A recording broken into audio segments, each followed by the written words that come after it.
Imagine for a moment that I pull a golden pen out of my pocket, and I'm really showing it off to you. And I say, hey, look, this thing writes in 14 karat gold. It's a solid gold pen. And you say to me, well, Wes, how could you afford such a pen? And I say, well, I didn't buy it. I discovered alchemy.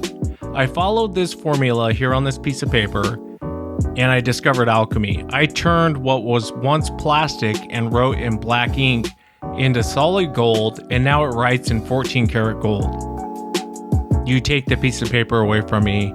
You give it to 100 physicists and chemists to have them duplicate what I've done. They work on it for a year, 365 days, 10 hours a day. They work on trying to duplicate what I've done. They're unable to. Am I lying about how I discovered alchemy and created this solid gold pen? Of course I am. They were unable to duplicate what I've done. You'll hear a lot of these self-proclaimed experts, and especially in the Bigfoot world, talk about the scientific method. Ask them to explain the scientific method. What does that mean? The backbone of the scientific method basically states if it is natural, it'll happen more than once. There is no I got lucky. There are 4 basic forces in the universe that never change. Gravity, electromagnetism, nuclear strong force, and the nuclear weak force. That's it. These 4 forces never change. They are constant. Gravity, for example, is always the same strength. If I pick up my phone and lift it in the air about 5 feet and let it go, it's going to drop. If I pick up that phone again, lift it 5 feet in the air, it's going to happen again. It's going to do the same thing over and over. We know it's going to fall. And you say, Wes, what about the moon? I've seen guys bounce on the moon where gravity wasn't the same as it was on Earth. We know that gravity is not more powerful on the moon. The moon has a different mass, which creates a stronger pull. But the gravity force is always constant. The nuclear strong force and the nuclear weak force never change their strengths. That's why we send men to the moon, based on those strengths that never change. Natural things happen more than once, and this is thoroughly accepted through all the different disciplines of science. Whether we're talking about soft science or hard science, natural things happen more than once. When we're talking about hard science, we're talking about things like physics, chemistry, astronomy, etc., those sorts of things.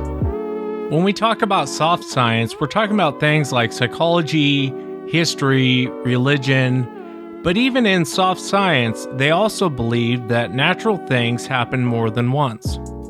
I'll give you an example. I have a book on my shelf that I read from time to time. You might think I'm a little odd for reading it, but it's the Diagnostic and Statistical Manual. Basically, it lists everything that could go wrong psychologically with an individual.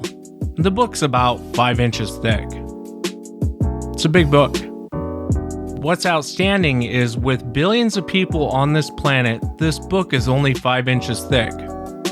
There's only so many ways that the human mind can malfunction. Out of billions of people, you would think there would be multiple books, but there's not. Why? Because the brain chemistry has patterns. Even though you have a unique brain, and I have a unique brain, and the person sitting, listening to this has a unique brain, they're only off by a very small percentage. And what could malfunction in your brain is set by parameters, so it can only malfunction so many ways. If I hide in a bush and you're walking by and I sneak up behind you and go boo, you're gonna scream, ah. Now, you might turn and hit me. That's another option. But you're not gonna go, well, how do you do? How are you doing, friend? There's only so many reactions that the human brain will do. And things that are out of the norm don't happen because the brain is set with certain parameters. We know this in soft science, and we know it in hard science. We can prove it in hard science. So the scientific method, when you talk about it, what you're basically saying is this is repeatable. I followed these steps like my alchemy illustration in the beginning. If I had actually discovered alchemy, I could show you a list, give it to you. You could then give it to a physicist or a chemist, and they could duplicate what I've done. It comes down to being able to duplicate what someone has done. Again, everything that is natural is repeatable. And sometimes you hear these Bigfoot experts and researchers go, well, I follow the scientific method. And you ask them, well, what does that mean? Well, I got a plastic baggie every time I find some poop in the woods. I don't touch it with my hands, and I put it in this baggie and then put it in the freezer. Well, we're talking process now. We're not really talking the scientific method. You're talking about collection and the process, the scientific way of collecting samples for the scientific method to be repeatable. It's not really a scientific method. So Melba Ketchum comes on the scene, on the whole Sasquatch scene, Dr. Ketchum. And I've asked Dr. Ketchum to come on the show and talk about her paper that she created after all these samples that she collected and her findings. I'm fascinated by it. I'd like to have her on to talk about it, but she's unwilling to come on. Now, I'm not a scientist. I'm far from a scientist. In fact, a lot of times when I read Melba's paper, it's almost kind of like reading another language. I kind of get bits and pieces. I kind of understand what she's talking about here, but I don't have the education to back up anything I say about her paper. And I don't have a hidden agenda against Melba.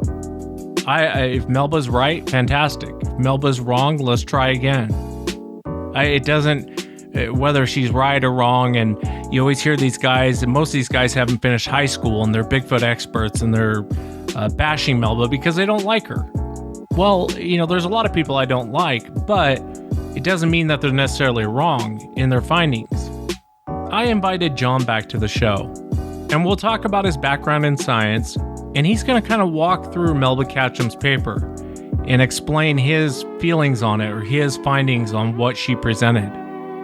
I have a bachelor's, master's, and a PhD. And my PhD is in molecular biology and genetics. So basically, I've studied, about DNA replication, chromosomes, transcription, RNA structure, RNA, and translation, protein, and basic cell biology and signaling and all that kind of stuff. So this is kind of typical stuff that you learn in that kind of area, molecular biology.